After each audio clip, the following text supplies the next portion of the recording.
નમસ્કાર દર્શક મિત્રો, આપ નિહાળી રહ્યા છો N24 ગુજરાતી। તો નજર કરીશું આજના મહત્વના સમાચાર પર। લીમદ્રા ગામના 9મા સ્નેહ મિલનમાં એક ગામ એક પરિવારનો સંકલ્પ। સુરતના સરથાણા ખાતે જૂનાગઢ જિલ્લાના લીમદ્રા ગામનો 9મો સ્નેહ મિલન સમારોહ યોજાયો હતો। સમારોહમાં જાતિવાદીના ભેદભાવથી ઉપર ઉઠીને એક ગામ એક પરિવારનો સંકલ્પ લેવાયો। જાતિ આધારિત કોઈ પણ પ્રકારનો ભેદભાવ નહીં કરવાનો સંકલ્પ, તમામ સમાજને સમાન સન્માન આપવાનો સંદેશ। જાત અલગ હોઈ શકે પરંતુ ગામ એક છે નો સંદેશ। ધોરણ 10 અને 12ના તેજસ્વી વિદ્યાર્થીઓનું સન્માન। પ્રથમ, દ્વિતીય અને તૃતીય ક્રમાંક મેળવનાર વિદ્યાર્થીઓને કુલ 36,000ના રોકડ પુરસ્કાર। વિદ્યાર્થીઓમાં શિક્ષણ પ્રત્યે ઉત્સાહ વધારવા આગામી વર્ષોમાં પણ પુરસ્કાર ચાલુ રાખવાનો નિર્ણય। સ્વચ્છતા અંગે ગામ લોકોને સંકલ્પ લેવડાવવામાં આવ્યો। જાહેર સ્થળોએ કચરો નહીં ફેંકવા અને પાન માવા ખાઈને નહીં થૂકવાની અપીલ। હેલ્મેટ અને સીટ બેલ્ટના ફરજિયાત ઉપયોગ અંગે જાગૃતિ। ઓવરસ્પીડ, રોંગ સાઇડ અને ડ્રાઇવિંગ દરમિયાન મોબાઈલના ઉપયોગથી દૂર રહેવા અપીલ। નશાની હાલતમાં વાહન નહીં ચલાવવાનો સંકલ્પ। સમસ્ત લીમદ્રા ગામના પ્રમુખ પ્રવીણભાઈ ભાલાળાએ જણાવ્યું હતું કે માણસ તકલીફના સમયમાં એકલો ન પડે અને કપરા સમય તૂટી ન જાય તે માટે ગામનું સ્નેહ મિલન ખૂબ જ જરૂરી છે। તેમણે સ્વચ્છતા દરેક નાગરિકની જવાબદારી હોવાનું જણાવી લોકોને જાગૃત થવા અપીલ કરી હતી। લલિતભાઈ હપાણીએ માર્ગ સલામતી અંગે જણાવ્યું હતું કે ટ્રાફિક નિયમોનું પાલન માત્ર પોલીસના દંડથી બચવા માટે નહીં પરંતુ પોતાનું અને પરિવારનું જીવન સુરક્ષિત રાખવા માટે કરવું જોઈએ।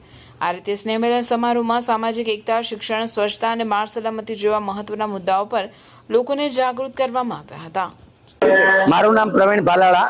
લીમદ્રા ગામનો 9મો સ્નેહ મિલન આજે યોજાયો અને સ્નેહ મિલનમાં તેજસ્વી વિદ્યાર્થીઓનું સન્માન કરવામાં આવ્યું। ખાસ કરીને ઘણા સમાજનો ગામનો સ્નેહ મિલન થતો હોય પણ વિદ્યાર્થીઓનું સન્માન મોમેન્ટોથી થતું હોય। અમે 2025માં જાહેરાત કરી હતી કે 10મા ધોરણમાં અને 12મા ધોરણના બોર્ડમાં જે પ્રથમ અને બીજા ક્રમે અને ત્રીજા ક્રમે આવશે એ વિદ્યાર્થીઓનું રોકડ પુરસ્કારથી સન્માન કરશું। અમે આજે 9મા સ્નેહ મિલનમાં એ વિદ્યાર્થીઓનું 11,000ના પુરસ્કાર આપી અને સન્માન કર્યું। જે બાળકો 60-70% લાવતા હતા આ પુરસ્કારના કારણે એમણે ખૂબ મહેનત કરી અને તે 90% લાવ્યા છે। એટલે આ બાળકોને પ્રોત્સાહન મળે છે અને એ જાહેરાત આવતા વર્ષ માટે પણ અમે કન્ટિન્યુ કરી છે। સાથે સાથે ગામના લોકોને એક સંકલ્પ લેવડાવ્યો છે કે અમે એક ગામ એક પરિવાર સાથે અમારો નારો છે અને નાત જાત ઉચ્ચ નીચના ભેદભાવ વગર અમે આખું ગામ ભેગા મળીને આ સ્નેહ મિલન એક પંગતે જમવાના છે એનો સંકલ્પ સાથે ગામમાં કોઈનું ભેદભાવ નહીં કરીએ અને જાતિના કારણે અપમાન નહીં કરીએ। તેમજ ટ્રાફિક પ્રત્યે ખૂબ મોટો જાગૃતિનો સંદેશ આપ્યો છે કે આપણે રોડ ઉપર જ્યારે દરવાજો ખોલીને થૂકીએ ત્યારે કોઈનો અકસ્માત થાય, આપણો જીવ જાય, કોઈનો લાડકવાયો ખોવાય, કોઈનો ભાઈ ખોવાય એ ન થાય એ માટે ટ્રાફિકના નિયમનું પાલન કરવા માટે ગામને ખૂબ મોટો ભાર આપ્યો છે। અને સાથે સાથે આ શહેર સ્વચ્છ શહેર બને, આપણું સ્વચ્છ શહેર નંબર 1 છે, નંબર 1 બને તે માટે અમે આજે સંકલ્પ લેવડાવ્યો છે।